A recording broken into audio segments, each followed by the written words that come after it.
So how does one person just conquer YouTube? I mean, the entire platform. We're talking about the undisputed king, a creator who didn't just play the game, he basically rewrote the rules. This is the incredible story of how MrBeast went from a shy kid in his bedroom to a global entertainment icon. Okay, so this is where it all starts. Picture this. It's 2012. You've got this 13-year-old kid, Jimmy Donaldson, who was so incredibly shy, so introverted, that he literally couldn't talk to people. So what does he do? He turns to the one thing that won't judge him, a camera. He wasn't just making videos, he was figuring out how to have a voice when he felt like he couldn't talk to anyone. Right, so the big question is, how does that kid, the one who couldn't even talk to people, end up becoming the biggest YouTuber on the entire planet? Well, it's a wild ride of pure obsession, genius-level strategy, and, one massive scandal. And we're going to break down every single step.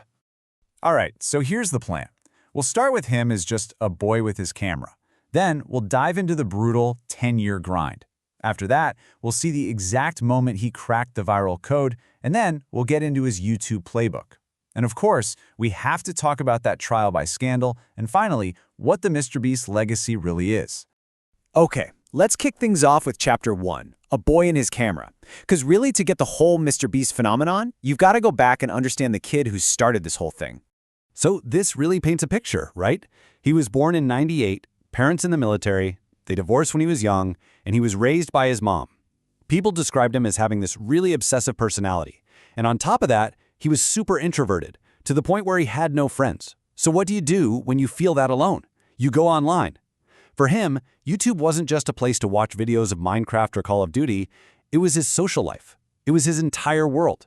And then, when he was just 12, came the big aha moment.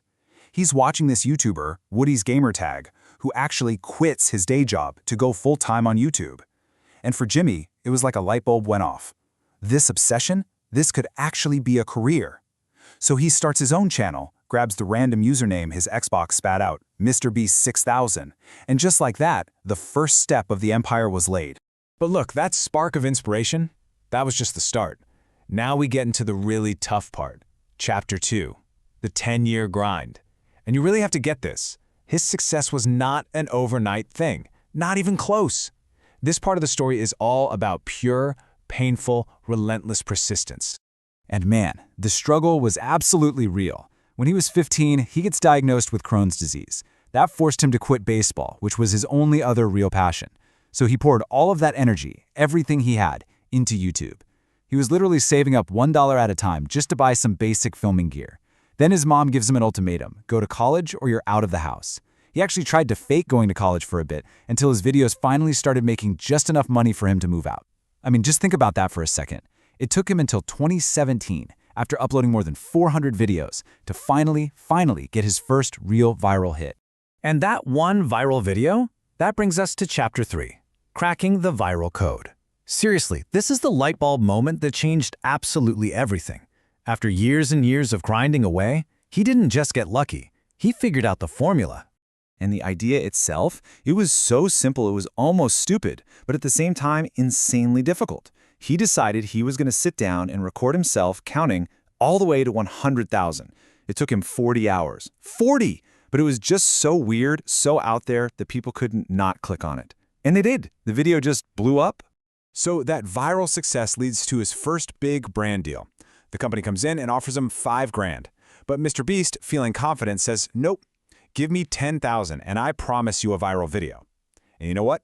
They went for it. But what he did with that money, well, that set the blueprint for his entire future. See, instead of just taking that 10 grand and pocketing it, he filmed himself giving every single penny to a homeless person. That video went viral, and he realized he'd stumbled onto something huge. There's actually a name for it in psychology, the warm glow effect. It's that good, positive feeling you get from watching someone else get helped. It made people feel good, and that made them want to watch and share his stuff again and again. All right, so he's got his core idea now, big stunts and giving away money. But now, he had to perfect it. He had to turn it into a science. And that brings us to Chapter 4, the YouTube playbook. This is where he goes from just a guy making viral videos to a true master of the YouTube algorithm. And it all started with the thumbnails. Just look at the difference. The before pictures are a mess, right? They're cluttered, raw, unfocused, but the after, that's a masterclass. He got rid of all the clutter to focus your eye. He used scale, something small next to something huge, to kind of shock your brain. And he used color theory to make everything just pop off the screen. These aren't just pictures, you guys. They are little psychological traps designed from the ground up to make you click. But hey, getting the click is only half the fight, right? You gotta keep people watching. And a leaked document actually showed us his secret playbook. Check this out. In the first 30 seconds, he hits you with the promise of the video. Boom, you're hooked. Then for the next couple of minutes, it's what he calls crazy progression, where the story just keeps escalating. But right when you think you know what's happening, at the 3-minute mark, bam, a re-engagement twist totally throws you off.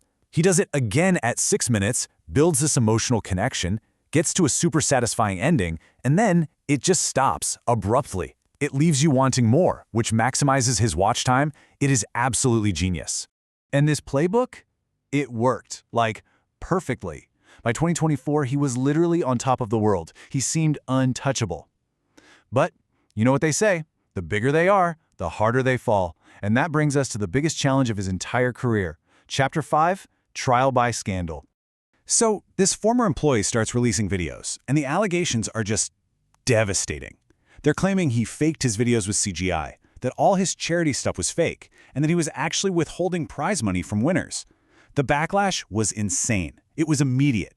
Millions of dislikes on his videos, brand deals dropping him. The hashtag boycott MrBeast was trending everywhere. For a minute there, it really looked like the entire empire could just crumble. But here's the thing. Instead of freaking out, MrBeast was incredibly smart and mature about it. He waited. He let other people investigate, and then he just calmly sat down for a 2-hour podcast and addressed every single thing. He didn't just deny it, he came with receipts.